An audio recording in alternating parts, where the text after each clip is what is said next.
stressful work week combined with some midterm tests I had to take for school. And then around 9 p.m. on Thursday evening, my some of my computer software crashed, and I lost hours and hours of work. And spent basically the whole night troubleshooting. It was it was fun.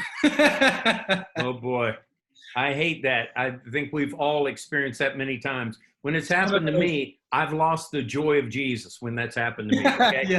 Just to be very, very vulnerable and honest with all of you. So that's the nicest way I can put it.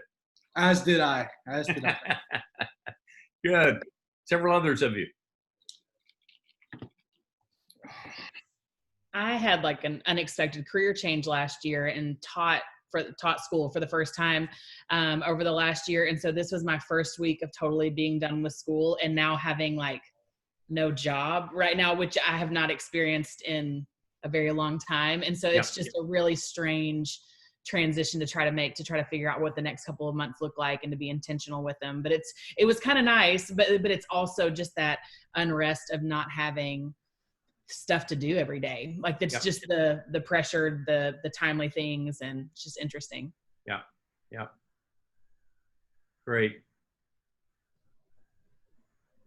Well, it's good to see all of you tonight. We've got Mr. Gallery in the house. Good to see you. We got Mr. Branch in the house, Mr. Bosco, Mr. Richards. We got Cindy. We got Brad. Brad, is this your 6th group of the day that you've attended? Only my 3rd on Zoom. It's all worth it. Good stuff. Brad was there all morning, and then he's been on Zoom group meetings 5 and 6 and now 7 o'clock. So every bit worth it. And it was awesome to be back at church this morning. I just completely enjoyed every bit of it. I sat with mom and dad in the 8:30, and then I helped out in B during the 10 and 11:30. It was just awesome to be there. It was just, makes you realize how much you miss it. Yeah. Well, I know some of you were able to come and others of you just not ready, and that's totally fine. And I do believe anyone that goes to church on Sunday morning, does all services, and then goes to 3 groups that night is going to perhaps be seated by the right hand of the Father one day. So, maybe we do earn something. I don't know. If we do, you're way ahead of me, my friend. So good to see the Andersons. Good to see Isaac. Good to see Dana, Bree, Mary Margaret. Great to hear from you a moment ago. Alec, Jim Wortham. Good to see you as well. Miriam, you are coming to us live from Lake Nona, right? Yes. Yep, Lake Nona. Right. Okay. Close enough. All right. I'm assuming all of you got the phenomenal, jaw-dropping note sheets that I sent you guys the other day. And I just want to, I want to start tonight. We'll jump back into the other work we started last week, but I wanted to start tonight and kind of talk to you a little bit more about what we're thinking when we think about someone being a ministry coach, at First Orlando. And if you notice, I just gave you a real simple definition.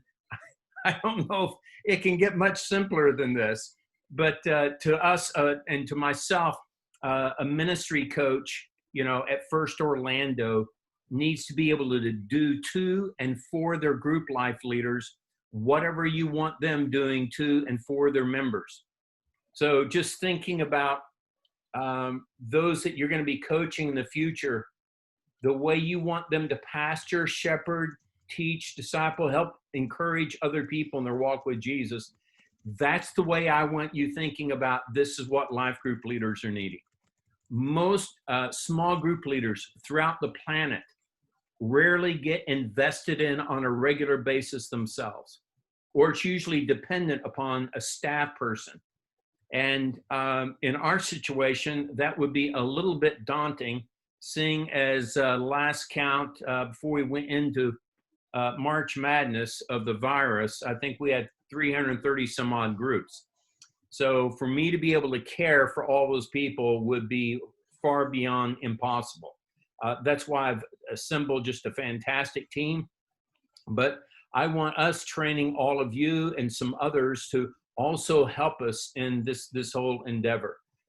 It was interesting. Brian Richards and I were talking earlier today while we were counting the offering, and we weren't counting the offering. There's no more offering anymore.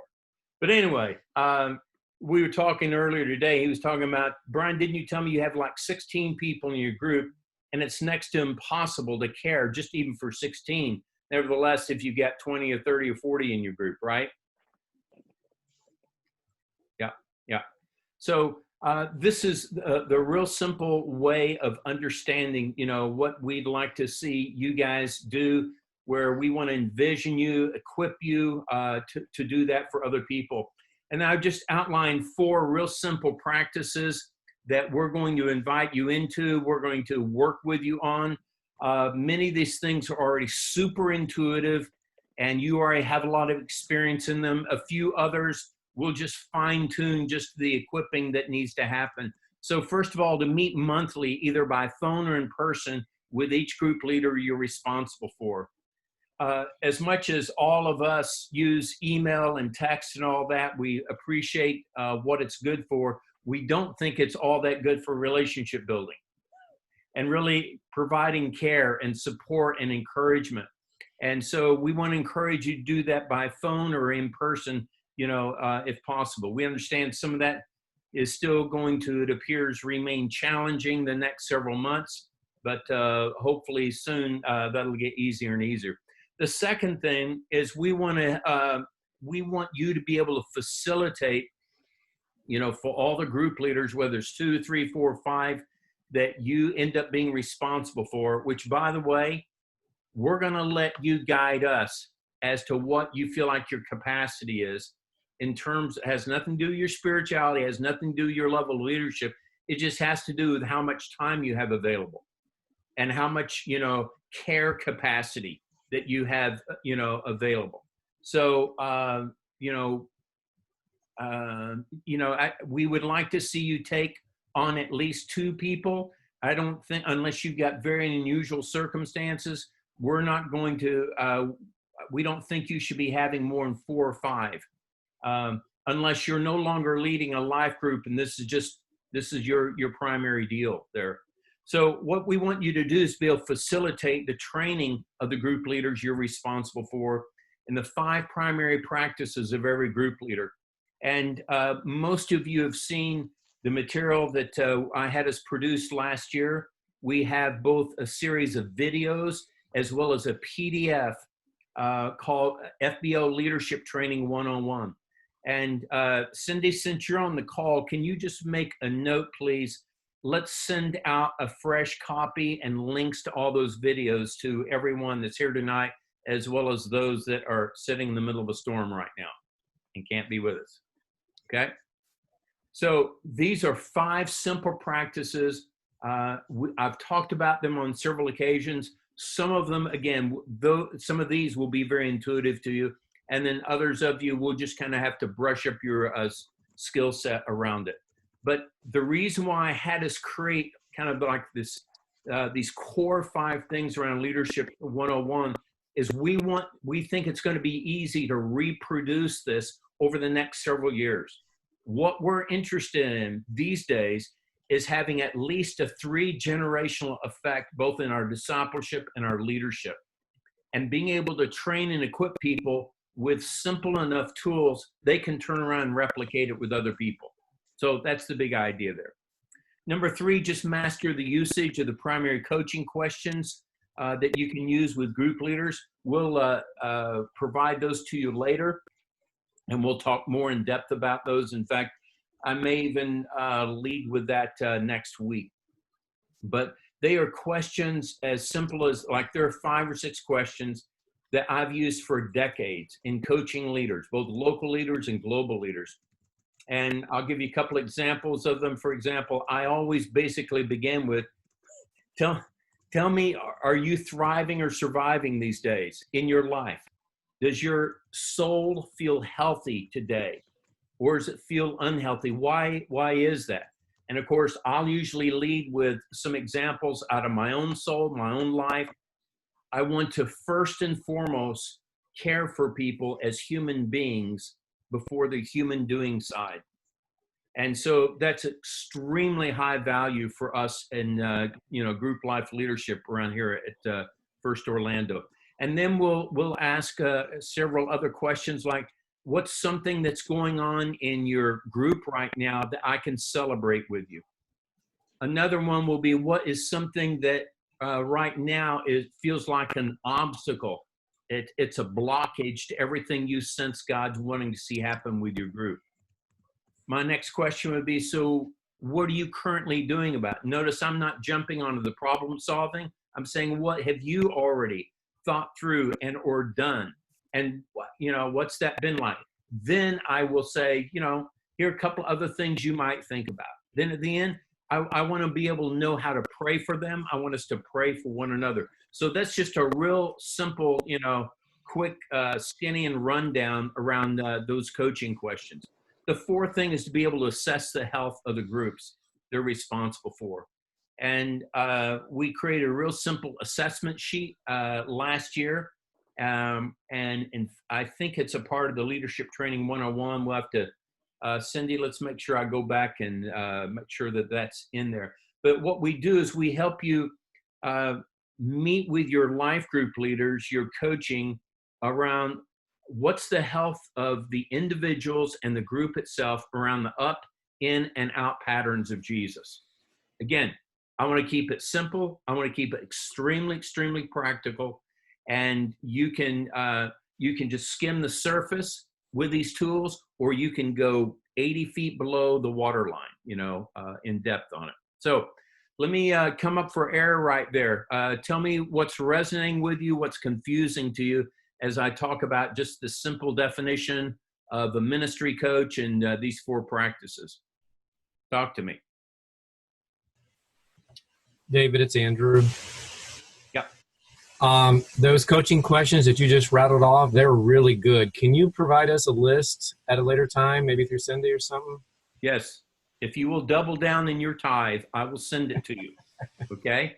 So, yeah, absolutely. We'll do that. I know it's not a part of the Leadership Training 101. I think I just created a separate PDF for that. And again, Cindy's making notes here, and we'll make sure we get that to you. Okay? David, if I could comment, I think I've been reflecting a lot lately on the idea of coaching. Yep. And my thoughts have drifted towards the bad coaches that I've had growing up as an athlete. Yep. And I guess I just want to say I really appreciate the clarity that you're walking through here and like training us, but also the like empowering us to be creative in how we actually coach and contextualize it for our people. I just wanted to say I appreciate that. Yeah, great. You're very welcome. Yeah, I'm with David on that. Completely agree. The one thing I love that you said that I think it's very easy in any organization, but a big one is to forget about the human being. That's what makes the human doing to continue. If we're not taking care of the human being, the doing is going to end. Yeah. So exactly. I appreciate that mindset. Thank you. Great. Anyone else, how this is striking you, or any questions you have about it?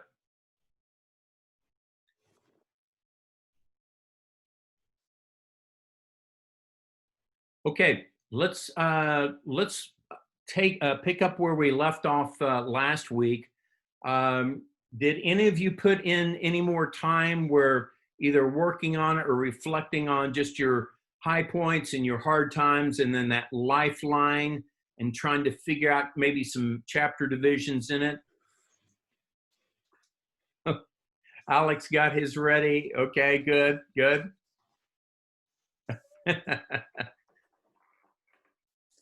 All right, well, here's what we're going to do. We're going to take that work.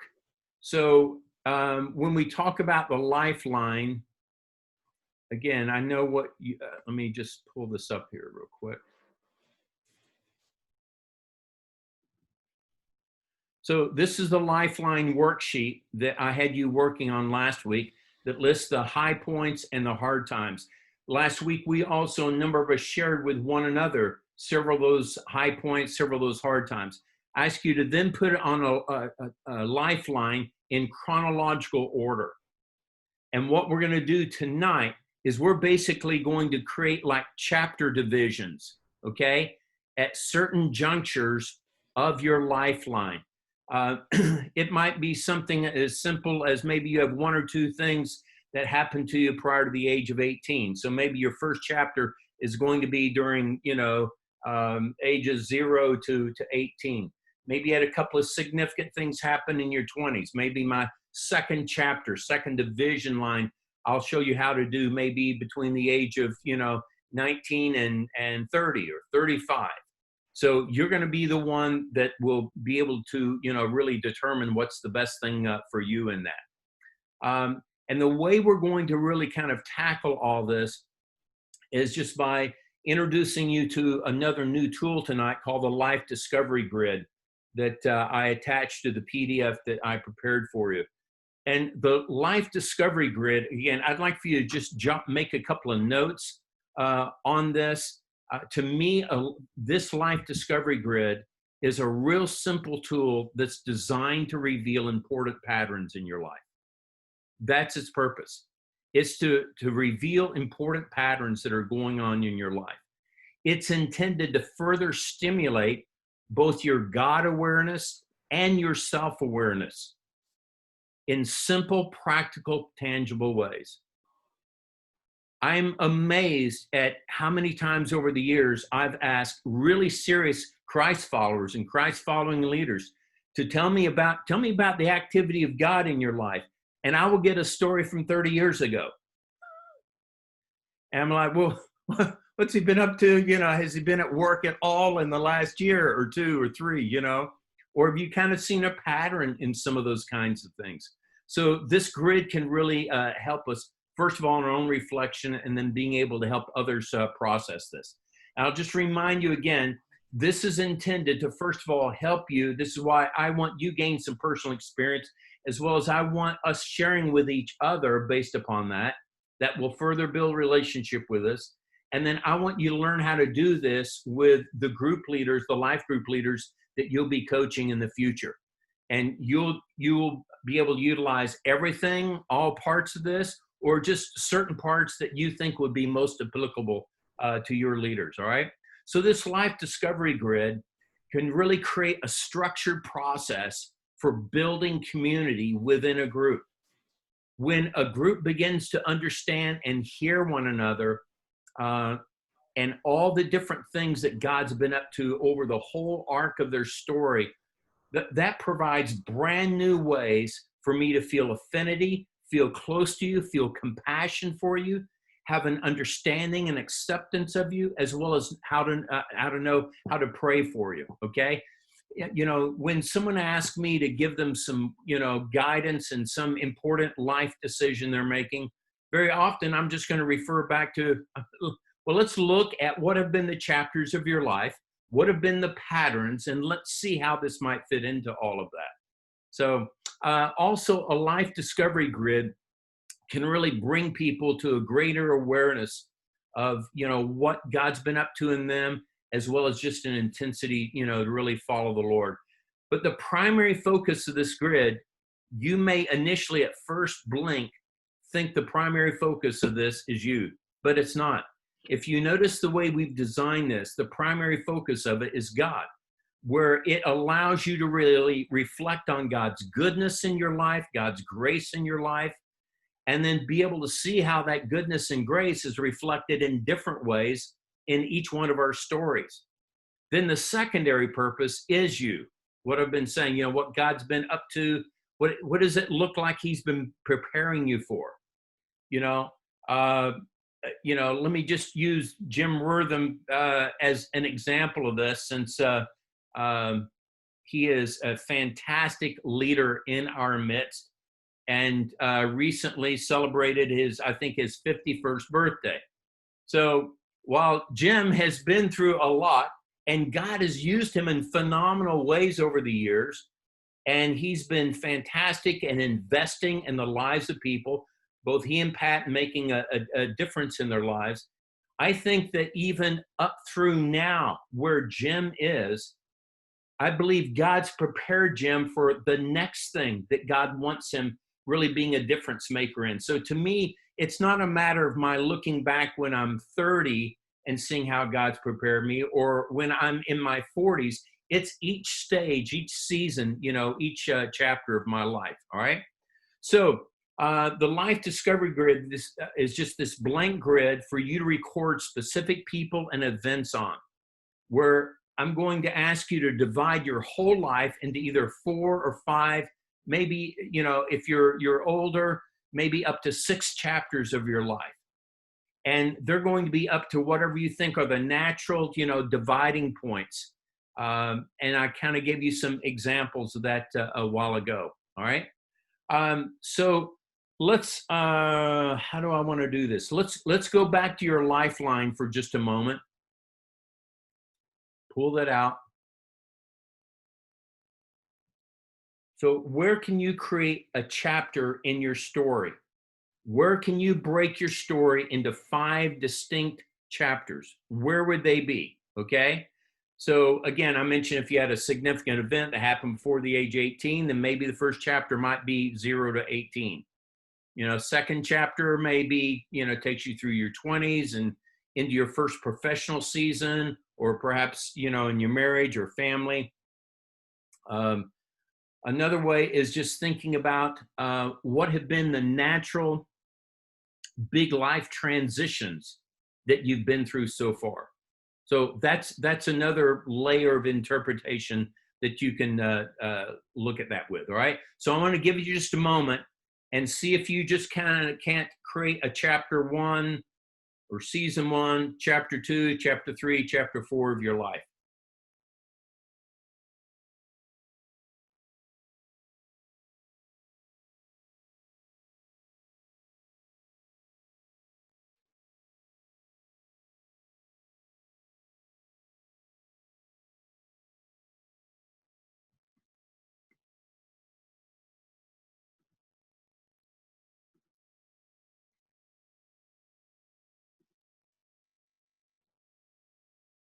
If you have any questions, just jump on and ask.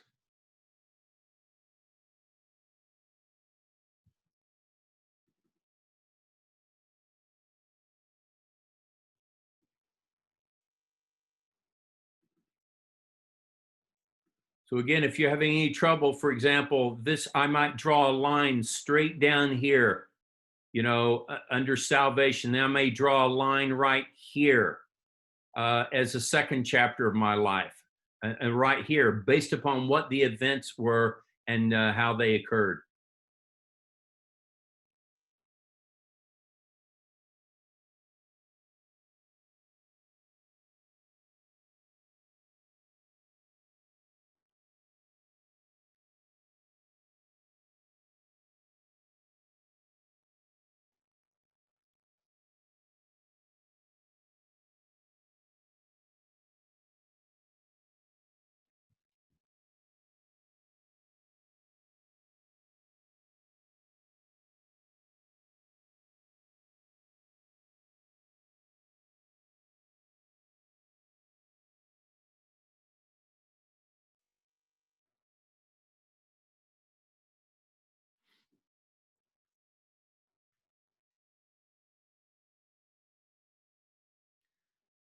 Those of you that are just watching this video later in the week, again, I want to encourage you to go ahead and do that right now before we move on. It'll make it the next step real easy for you.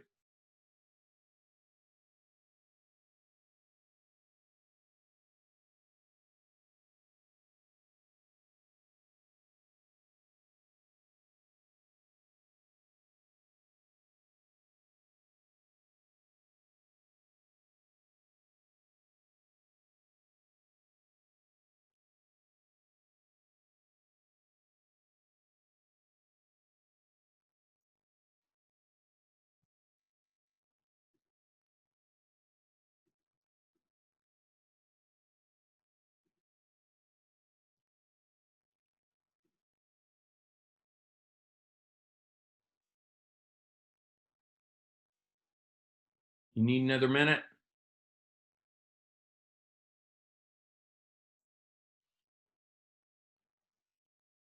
Okay. All right, let's move on to the next thing. If you're not quite through, don't freak out or anything. You'll be able to come back to this, okay? So here's what I want you to do. I want you to now take those uh, chapter ages. See on the life discovery grid right up here, I want you to put 0 to whether 16, 18, 20, whatever it might be. Second box, what's the age between those high points and hard times? What does that look like? And then et cetera, et cetera. So I've provided 5 boxes for you just to write in. And by the way, I go chapter 1, ages, 0 to whatever it is. Chapter 2, ages 21 to whatever it might be. So take a moment and fill that out.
All right, now I want you to begin to think about if you were to name each of the chapters of your life, as you look over just even the high points or hard times of your life, during that season, during that chapter, what might be a good descriptive name for it? And this is going to be very easy for those of you that are really creative. This will be a bit more challenging, but I'm going to give you a lot of examples of it.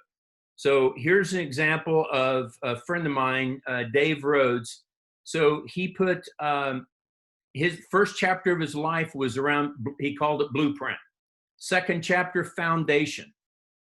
Third chapter of his life, which was in his 30s, was structure. Fourth one was around design, and the fifth one had to do with remodeling because of some things that he's been through in the past. So I'll give you an example of mine. The first chapter of my life is called conception. Between 0 and 18, I feel like my life was just being conceived. My second chapter is called construction. The third chapter of my life is called deconstruction because of some things that, some severe losses, that I experienced. So deconstruction. The fourth chapter is reconstruction, okay? Where God began to reconstruct, put it all back together again. Then I went through another deconstruction, then I went through another reconstruction. So those are examples of that. There's several of you that during the unique process, I've led you through this. A couple of you jump in and give us examples of what your chapter titles were. By the way, you can use songs as chapter titles, or you could use, movie characters. And I'm sure for all of you that would just be movie characters in 10 Commandments. So you might think about that. Or if you are out there on the edge, Obi-Wan Kenobi or something like that. So a couple of you jump in and give us some examples of what you've already written down there when you did some pre-work before with me.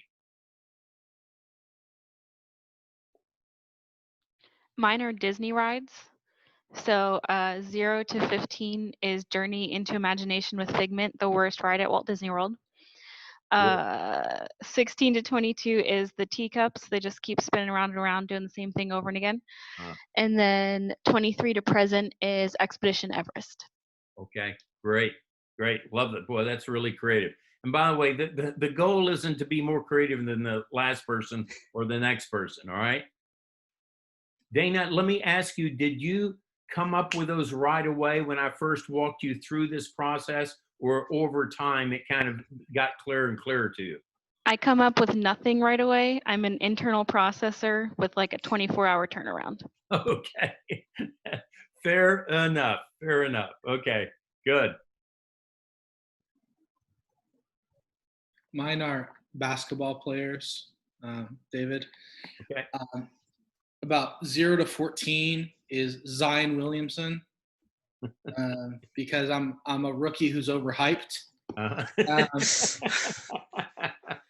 About 14 to 16 is Michael Jordan, because I learned that performance couldn't save me from tragedy. And then from 16 to about 18, you can notice my chapters are short because I'm so young. From 16 to 18, I said Kobe Bryant, because competitiveness wasn't a virtue. And then right now, my season I call Kevin Durant, because I'm just trying to win a championship. Oh, that's brilliant. Maybe one others of you. Isaac, you have yours, Brian?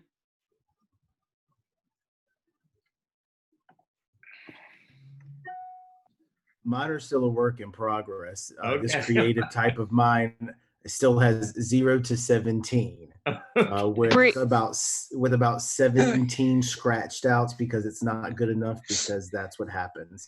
I'm sure somewhere in my life grid, it is evidence that the perfectionism still comes out 2 years after I first did this. So. All right. So that's why you were pointing at Isaac, going, Isaac, Yeah, jump in there. I think I realized I was muted as I was trying to speak. Okay. But I did point at Brian. So I majored in film. So I used, if I remember correctly, I think I went through Unique a couple years ago, and I think I used film terms. So like 0 through 18 was pre-production. Yeah. So that is like where everything is kind of forming the conception. And then 18 to 22, or really, I would say my 20s was more production, to where, like, so in the film world, that's where you're kind of shooting everything and kind of getting everything shot. And I would say I just turned 30, so as I'm entering into my 30s, now we're entering into some kind of the early stages of post-production, although we may have to do some reshoots. Okay. So there's some, so really my 20s was, you'd call it principal photography. Okay. So where like we kind of shot it the first time, and then my 30s, we need to look at the entering, okay, let's look at that footage. Okay, now we need to like go back and see what we need to reshoot here. Yeah. Okay, great. Well, again, go ahead, Jim. I haven't got it all figured out because I'm still young in the field. I'm only 50, you understand. I know, I understand that. We have grace for you. Plus a few years. Anyway, Brian and I are the same age. Anyway, I was asked to do a special little project recently, and made me start thinking about some of my work years. I spent 35 years as a computer systems developer. So that goes way back to the old punch cards. But mine would be something like design. When you have a computer system, you have to start designing your life in the younger years. Yeah. You design, what do we need to do? And then you kind of have to start charting that out in the younger years. What do I want to do? Where do I want to go? How do I get there? Then you got to code that information. You got to start putting it to practice. And then you got to deal with system crashes. Once you get to a certain age, your system crashes. And you keep going back in and fixing. And then you finally come up with a finished product. Life looks good. So that's where I am. I've not turned my systems down, but that's where I am. I hope you enjoy that one. Oh, absolutely. I think we all did. Let's give it up for Jim. Really good. Good job. That, again, notice Jim just grabbed hold of a metaphor, and then he just kind of milked that thing. All right. So, between now and next week, I want you to come up with kind of your first rough draft chapter titles. All right. And I'm about to make it easier for you, because right now, if you draw a blank, hopefully because of what we'll do the rest of our time together this evening and this next week, we'll fill in the blanks for you. So if you look down each row in this life discovery grid, you'll notice it says heritage, high points, hard times. Oh, guess what? You've already done 30% of this. What I want you to do later, not right now, but later this week, I want you to go in from your lifeline. You already listed your high points and your hard times. Just go ahead and put those in the actual chapter boxes, okay? They belong in. You might also find that as you're doing that, it elicits and you go, oh yeah, I also had another real high point in this chapter I didn't even think about before, or a really difficult, challenging thing that, you know, just about broke me or did break me, you know? And so listing those in. So you've already got part 2 and 3 of that done. It's just a matter of you're filling it in. So let's go back and let's begin with that first row around heritage, okay? So in each of the 3, 4, 5 chapters of your story, I want you to invite to think about what was going on in that particular chapter, that particular season of your life, with respect to the way that you were raised, the values that were instilled in you. And again, it doesn't matter whether you came out of a Christian home or, you know, completely non-Christian home or some other religion. Every one of our lives have had values that were instilled in us, either intentionally or unintentionally. So I want you to think about the values that you were raised on. You know, it's kind of like, what was the soup that you were cooked in as you were growing up? What was that environment? Where do you see different aspects of your heritage, you know, your family, your values come through your story? So let me throw up an example of that. Let's go back to Dave's because I didn't have time to get mine up here where you could read it. So heritage, notice with Dave right here, in his first chapter of his life, he was calling Blueprint. His heritage was around family, hard work, and finishing. These were important things. In the second chapter of his life, his heritage, how he saw the values that were instilled in him come out, was around community, friendship, mission, identity. The third one, overwhelming, community, shared. Again, community shows up both in his second and his third chapter of his life right there. So those are some examples that I've listed out there for you. So I want you to take just a few moments right now and go to that heritage row. And what were some of the values that were instilled in you growing up that you see showing up in that particular chapter of your life? And again, if you get stuck in one of the chapters, just move the next one.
And this is going to be impacted if you came out of a home where there were a lot of addictive cycles that you've shown up in various ways. You've seen show up at various times in the chapters of your life, or maybe, you know, it was a really loving environment and atmosphere. Maybe it was, that was my upbringing. My wife, Caron, her upbringing, she experienced lots and lots of abandonment and rejection at an early stage, and that showed up in the number of the chapters of her life. So maybe your family was hardworking, maybe it tended to be lethargic and very non-responsive to life and to things that are going on around it. So I'm just trying to give you several other examples of what that might look like for you.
Also, you'll notice I've listed some specific questions in your note sheet around heritage.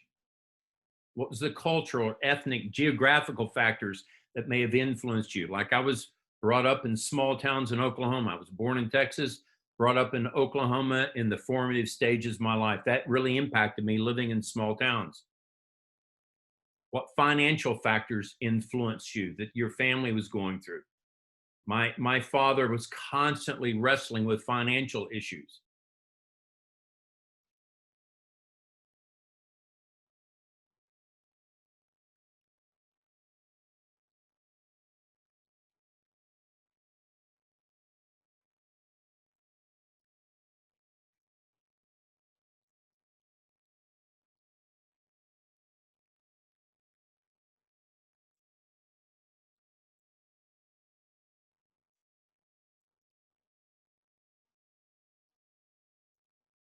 Okay, let's pause again. You'll be able to come back and work more on this on the heritage side this week between now and next time we meet. Could several of you share just from a couple of chapters of your life that where the values instilled in you growing up showed up, what they initially were or how they might have shown up in several ways? I can share mine, David. Okay, great. I think I was going off the first question with what qualities from your parents influenced you. So I just used like one words. So I said like 0 to 8 years old. I would say like dependence, like I was very dependent. Yeah. And then from like 9 to 14, I said like independent because I had to learn just like based on like my mom's death, like I had to be really independent. Yeah. From like 14 to 18, I just learned like the quality of hard work. 18 to 21, I said perseverance. And then 22 to now, I just said like hustle and like not having days off. Okay. So yeah. Feel you in that. Good. Thank you, Bree. A couple others of you.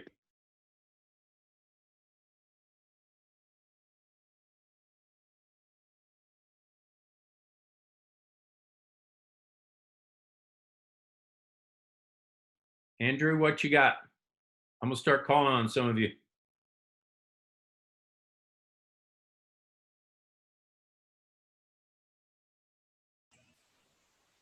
Yeah, I don't have my original form with me, but in redoing this here, I just kind of looked at the earlier years. So from a heritage perspective, strict family, grew up in the South.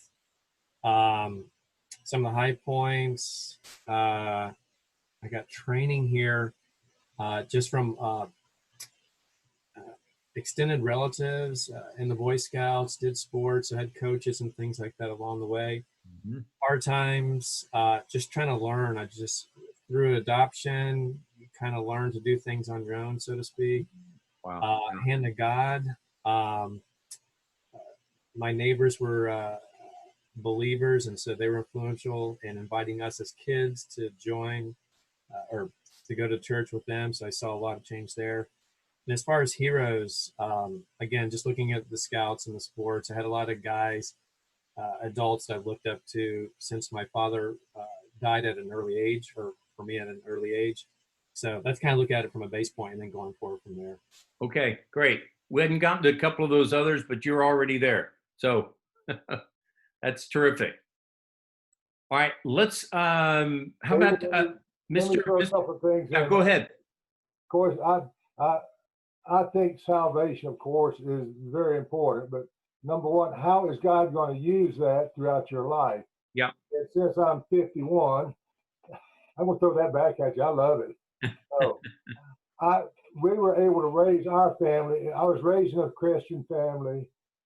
I raised a Christian family. And you know that when you see your children accept Christ.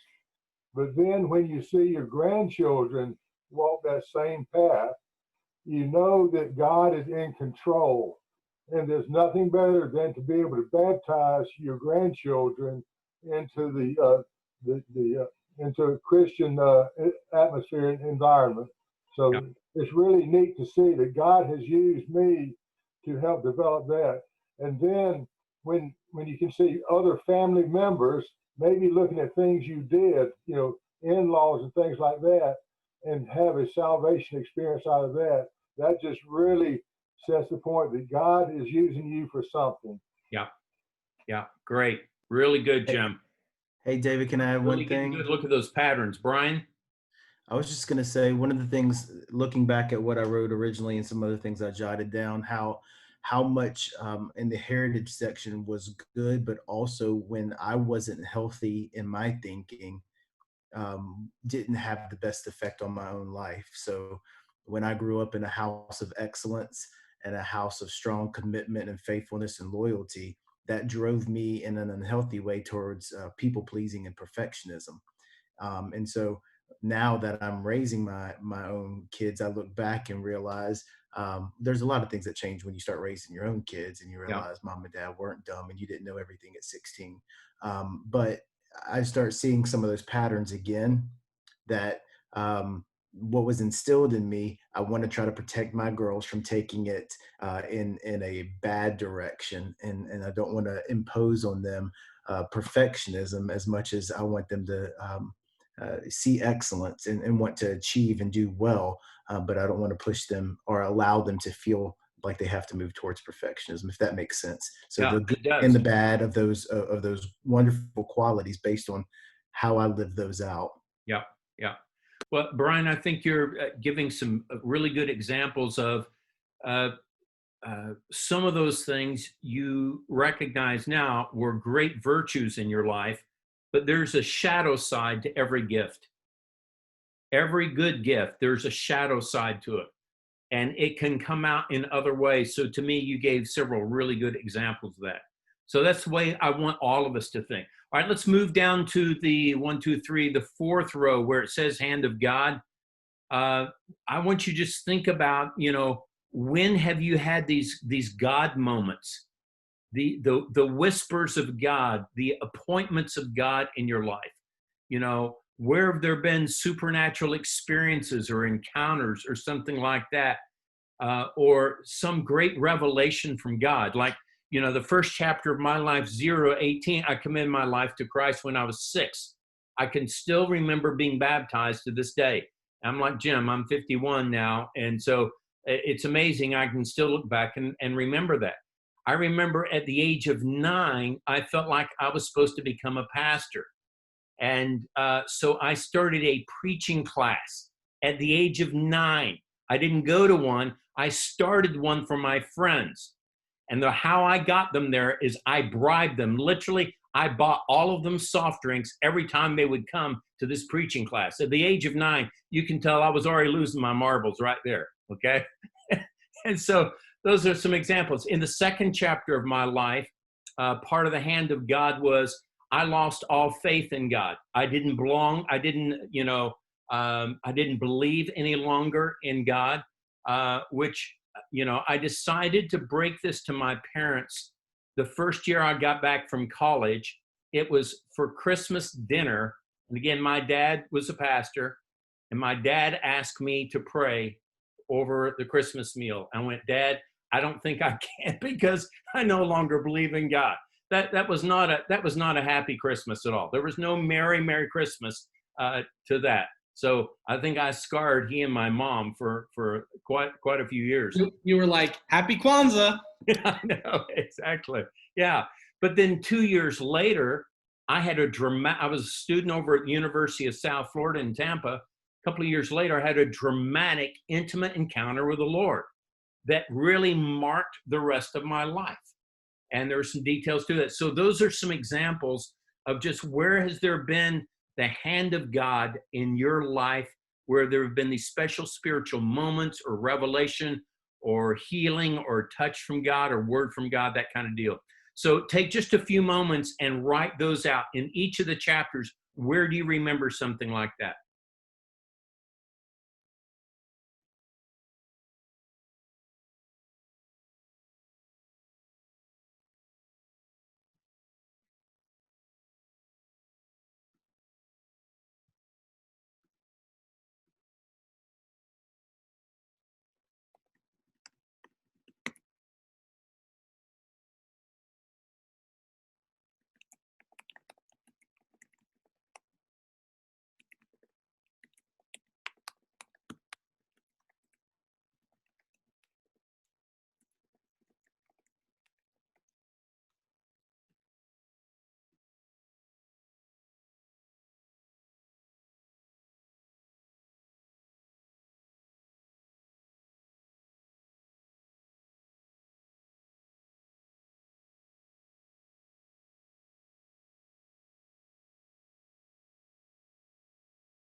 Okay, so you've gotten started in that. Couple of you share with us just hand of God moments. Mr. Gallery, you mind sharing a couple of yours from a couple of your chapters? Yeah, I'd be glad to. My first one is 0 to 17, and so I grew up in a wonderful Christian home. So the salvation experience is a fairly young child, and then the whole environment of being a church kid, I got to see a lot of positive and wonderful things, but yeah, I saw some bad things too. And I've been able to use all of that experience throughout my life. Wait a minute. You saw something bad happen in a church? I sure did. I know you're surprised. Yeah, I'm shocked.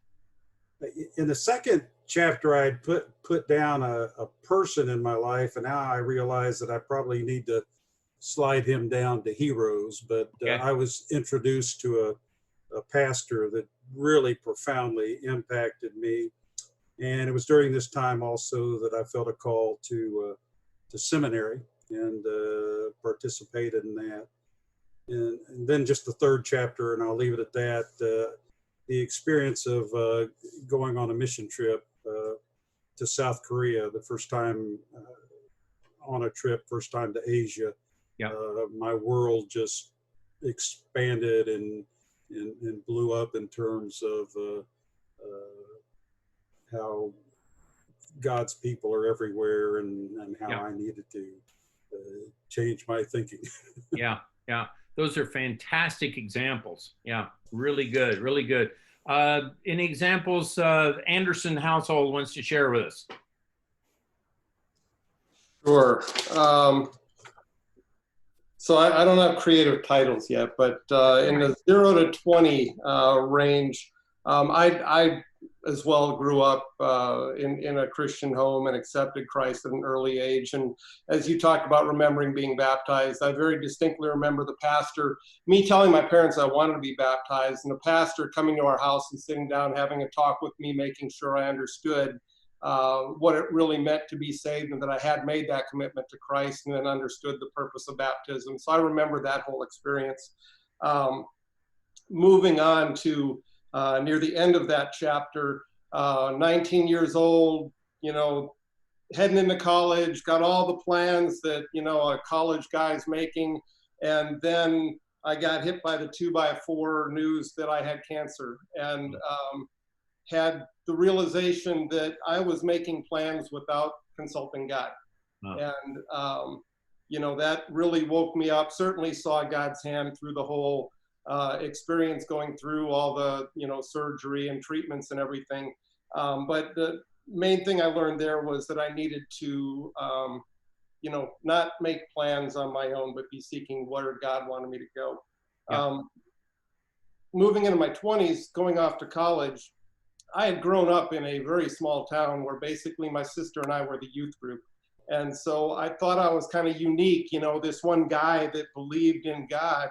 And I got to college and heard about this Christian group on campus, InterVarsity Christian Fellowship, and suddenly realized there's a lot of people my age that are like me, that believe in Christ and have a relationship with them. And that was probably one of the hugest times of spiritual growth for me, as I found that there were others that I could talk about Christ with and relate to, because we were all in that same situation, same age group, everything.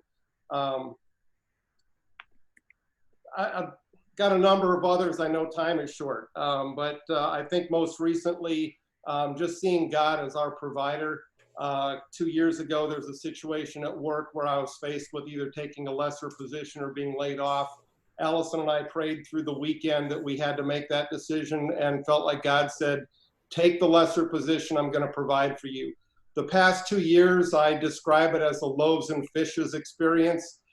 I don't know how God did it, because I am making less money than what I was, but somehow we've been able to continue to give to the church, continue to meet our financial obligations, and God has just continued to provide. His accounting is totally different than anything we could ever expect. That prepared us, I think, for currently this time that we're in. I'm home on furlough for the past 2 months, dealing with, the whole unemployment and state of Florida fund. Not sure when I'm getting called back, but have a complete peace about it because we've seen God provide. And we know that if he has provided, he's not going to suddenly change his mind. He's the same God now as what he has been. And so he's given us a complete peace moving forward that he'll continue to provide for us. So great. Thank you, Mark. Really good. Because of time, let me hit this last category real quick, the heroes. So who have been the specific heroes in each of the chapters of your life? I want you to write their specific names in there. And these are people that have shaped you, for the upside in any way. This could be parents, relatives, coaches, teachers, friends, things like that. So what I want you to do is, between now and next time, go through and identify, who those heroes have been. I have about 3, I have at least 3 in each chapter of my life. And so let me encourage you to think of at least 2 or 3 for you, okay? So, and then I know there's one other row there that says life drifts. I can't tell you about that. I can't tell you about those life drifts until next week, okay? And then we'll take a look at those. And I think it could be very eye-opening and hopefully revelatory in some good ways. So between now and next Sunday night, I'd like for you to go through and fill out all of this life discovery grid and spend some more time on it. Again, I would encourage you to maybe use this a couple of times this week, just in your devotional time with the Lord, and say, Lord, will you bring to my remembrance some of these things that you have used to shape my life and shape my story and shape the calling on my life, to shape the purpose for my life. And then, when I first, went through this process, I filled it out, then I laid it aside for a couple of days and I came back to it and some other things came to me, then I laid it aside for a few days. So I want you to do the same thing. And then, just take some of you already have, others of you haven't because you need more time to process. Thank you so much. And I want you to think through those chapter titles and see if you can't come up with some at least rough draft names, okay? All right, any questions before we wrap it up?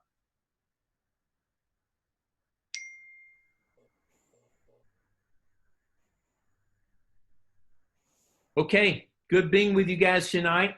Again, we covered, some of the primary things tonight of a ministry coach at First Orlando.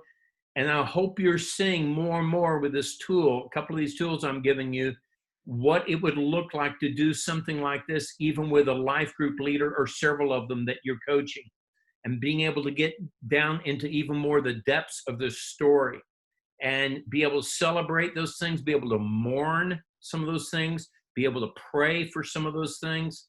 So it can just help on so many different levels so that we will continue to get into.